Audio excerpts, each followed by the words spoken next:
மாமா ఒక చిన్న వీడియో ప్లే చేస్తున్నాను, ఒక్కసారి చూడండి மாமா. செஞ்சு நான் அவார்டு ஒரு வேளை வாங்கினேன்னா போகிற வழியில் ஒன்று குப்பை தொட்டியில் போட்டுருவேன், தப்பாக நினைக்காதீங்க. இல்லைனா அது கோல்டுன்னு இருந்தால் கண்டிப்பாக போகிற வழியில் அடகு வச்சுட்டு நான் வந்து அந்த பணத்தை வந்து நான் ఏదో అన్నదానం ఏదో.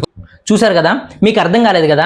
అర్థం కాకపోతే నేను చెప్తాను వినండి మామ. అసలు మ్యాటర్ ఏంటంటే మామ, ఒక ఇంటర్వ్యూలో విశాల్ అన్న అయితే ఒక ఇంటర్వ్యూ అయితే ఇలా అయితే అడిగిందనమాట, మీకు సినీ అవార్డ్స్ మీద ఎటువంటి ఒపీనియన్ ఉందని అయితే అడిగింది. దానికి మన విశాల్ అన్న అయితే నాకు సినీ అవార్డ్స్ మీద ఎటువంటి ఒపీనియన్ కూడా లేదు, ఎందుకంటే 8 కోట్ల మంది డిసిషన్ని 8 మంది కూర్చొని డిసైడ్ చేస్తారో అదైతే నాకు నచ్చదనమాట.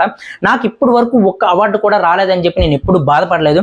అలాగే ముందు కూడా నాకు అవార్డ్స్ వస్తాయో రావో నాకు తెలియదు, అయినా సరే నేను బాధపడను అని అయితే చెప్పుకొచ్చారనమాట.